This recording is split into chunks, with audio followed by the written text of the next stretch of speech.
नमस्कार दोस्तों, आपका बहुत बहुत स्वागत है एक कदम अध्यात्म की ओर में।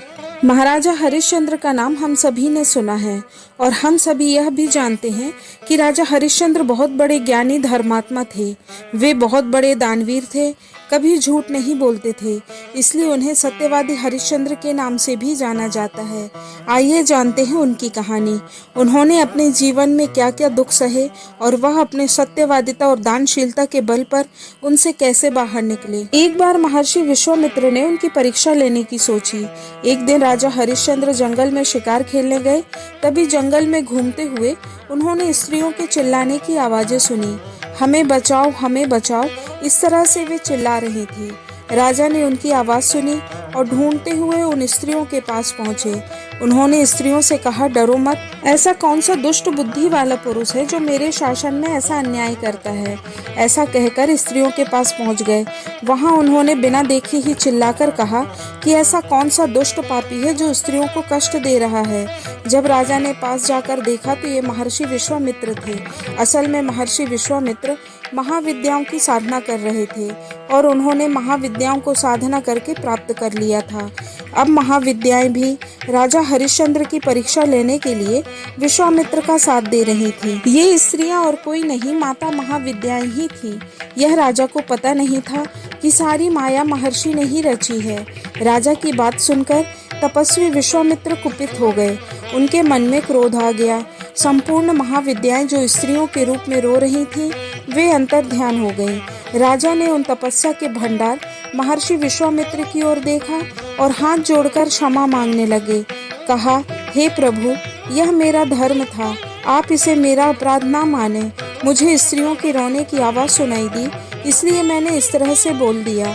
तब विश्वामित्र जी ने कहा कि राजा, यदि तुम्हें धर्म और अधर्म की इतनी ही चिंता है तो यह बताओ कि किसको दान देना चाहिए, किसकी रक्षा करनी चाहिए और किसके साथ युद्ध करना चाहिए। तब राजा हरिश्चंद्र ने कहा, श्रेष्ठ ब्राह्मण को दान देना चाहिए। जिनके पास जीने का कोई साधन न हो, ऐसे मनुष्य को भी दान देना चाहिए। भयभीत प्राणियों की रक्षा करनी चाहिए और शत्रुओं के साथ सदा युद्ध करना चाहिए। तब विश्वामित्र बोले, राजा, तो मैं एक ब्राह्मण हूँ, तो तुम मुझे मेरी इच्छा के अनुसार दान दक्षिणा दो। हरिश्चंद्र बोले, भगवान, आपको मैं क्या दूं? आप मुझे आज्ञा दीजिए। यदि कोई दुर्लभ से दुर्लभ वस्तु भी होगी तो भी मैं उसे आपके चरणों में समर्पित कर दूंगा। तब विश्वामित्र ने कहा कि राजा, तुम मुझे समुद्र, पर्वत, गांव, नगर सहित सारी पृथ्वी दान में दे दो। आज तुम्हारा राजपाट भी मेरा ही होगा। तुम्हारे हाथी, घोड़े, तुम्हारा खजाना और जो भी तुम्हारे पास है वह सब मुझे दे दो, सिर्फ अपनी स्त्री और पुत्र को छोड़कर। महर्षि का यह वचन सुनकर राजा ने प्रसन्न होकर हाथ जोड़कर उसी क्षण संकल्प ले लिया और उन्हें सारी वस्तुएं दान कर दी। उनके मुख में या उनके मन में किसी भी प्रकार की चिंता नहीं दिख रही थी, ना ही किसी प्रकार का कोई दुख दिख रहा था। महर्षि विश्वामित्र ने कहा कि सब कुछ तो मेरा हो गया है, अब तुम मेरे राज्य से अपनी पत्नी और बच्चों के सहित निकल जाओ। राजा हरिश्चंद्र अपनी पत्नी और बच्चे को लेकर वहां से जाने लगे। तब महर्षि ने कहा कि तुमने दान तो कर दिया है, लेकिन मुझे अभी तक दक्षिणा नहीं दी।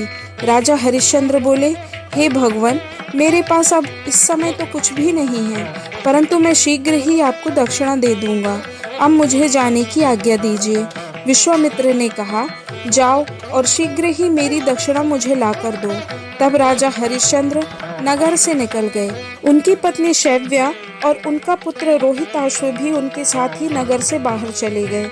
राजा हरिश्चंद्र अपनी पत्नी और पुत्र के साथ चले जा रहे थे। उन्हें कहीं रहने के लिए उचित स्थान नहीं मिल रहा था।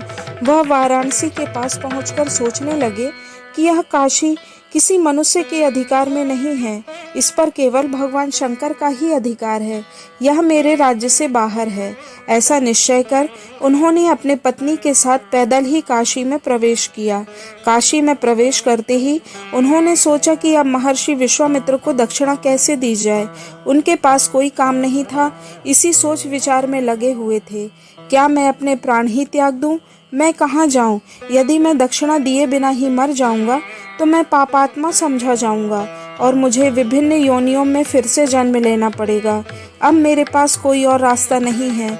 मैं अपने को बेचकर किसी का दास बन जाता हूँ। राजा के ऐसे वचन सुनकर महारानी शैव्या ने कहा, महर्षि की दक्षिणा जल्द से जल्द देनी चाहिए।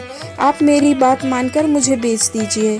परंतु राजा अपनी पत्नी को नहीं बेचना चाहते थे। वह इसके लिए तैयार नहीं हो रहे थे। तब रानी ने उन्हें कई प्रकार से समझाया। राजा बहुत दुखी हुए और जोर जोर से चिल्लाकर रोने लगे। उन्हें बाजार में जाकर रोते हुए वे सबसे कहने लगे कि मैं कितना नीच पापी हूँ, अधर्मी इंसान हूँ जो खुद अपनी पत्नी को बेच रहा हूँ।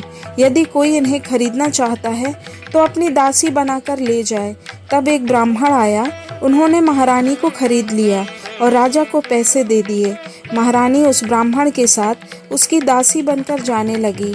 तब उनका पुत्र रोहित अपनी माँ को देखकर जोर जोर से रोने लगा और कहने लगा, माँ मैं भी आपके साथ चलूँगा। रानी अपने पुत्र से अलग नहीं रह पा रही थी। उन्होंने ब्राह्मण से कहा, आपने जिस तरह मुझे खरीदा है वैसे ही कुछ पैसे देकर मेरे पुत्र को भी खरीद लीजिए। मैं उससे दूर नहीं रह सकती। तब उस ब्राह्मण ने रोहिताशु को भी खरीद लिया। अब राजा बहुत दुखी थे। रोते रोते वह भी चिल्ला चिल्ला कर कहने लगे कि जो मुझे अपना दास बनाना चाहता है तो मुझे भी खरीद ले। तभी वहाँ एक चांडाल आया। चंडाल जो कि शव को जलाने का काम करता था और उनके कपड़े आदि इकट्ठे करके रखता था। उसने कहा, मैं तुम्हें खरीदना चाहता हूँ, अपना दास बनाना चाहता हूँ। राजा ने कहा, ठीक है, तुम मुझे खरीद लो और मुझे धन दे दो ताकि मैं दक्षिणा देकर अपना धर्म निभा सकूं। तब चांडाल ने राजा को खरीदकर धन दे दिया। सारा धन इकट्ठा करके राजा ने विश्वामित्र जी के चरणों में समर्पित कर दिया और चांडाल के साथ रहने लगे। राजा हरिश्चंद्र इसे ही अपना भाग्य समझकर चांडाल का काम करने लगे। वे निरंतर अपने मन में भगवान का स्मरण करते रहते थे और अपना धर्म निभाते रहते थे। इसी तरह कुछ समय बीता। एक दिन हरिश्चंद्र की पत्नी शैव्या अपने पुत्र को गोद में उठाकर रोते हुए आ रही थी। उन्हें देखकर राजा हरिश्चंद्र उनके पास गए। जब उन्होंने देखा कि यह तो उनका ही पुत्र है, उन्होंने रानी से पूछा तो रानी ने बताया कि सर्प के काटने से पुत्र की मृत्यु हो गई है। अब राजा और रानी बहुत दुखी हो गए। वे रोने लगे। राजा ने अपने पुत्र की चिता तैयार की, उसमें पुत्र के शव को रखा और कहा, मैं भी अपने पुत्र के साथ अपने प्राण त्याग दूंगा। तब रानी ने कहा, तो मैं अकेली जीकर क्या करूंगी? मैं भी आप दोनों के साथ इसी चिता की अग्नि में जल जाऊंगी। इस प्रकार दोनों ने निश्चय किया कि वह अपने पुत्र के साथ ही उस चिता में भस्म हो जाएंगे। तभी वहां चांडाल आया। चांडाल जो कि स्वयं धर्मराज थे, चांडाल का रूप बनकर राजा की परीक्षा लेने के लिए आए थे। वे अपने असली रूप में आ गए। इंद्र और सभी देवता राजा हरिश्चंद्र के पास आ गए। विश्वामित्र भी वहां उपस्थित हो गए। अब सबने राजा की बहुत प्रकार से प्रशंसा की और कहा, तुम जैसा महान राजा हमने कहीं नहीं देखा। जब तक यह पृथ्वी रहेगी तब तक तुम्हारा नाम रहेगा। इस पृथ्वी पर प्रसन्नता पूर्वक शासन करो और इसके बाद स्वर्ग लोक भी तुम्हारा ही है। इस प्रकार सभी देवताओं ने उनके पुत्र को भी जीवित कर दिया और विश्वामित्र ने उन्हें बहुत प्रकार से आशीर्वाद देकर वापस उनका राज्य उन्हें सौंप दिया। दोस्तों, आशा है कहानी आपको पसंद आई होगी। कृपया वीडियो को लाइक, शेयर और सब्सक्राइब जरूर करें। धन्यवाद। जय श्री राम।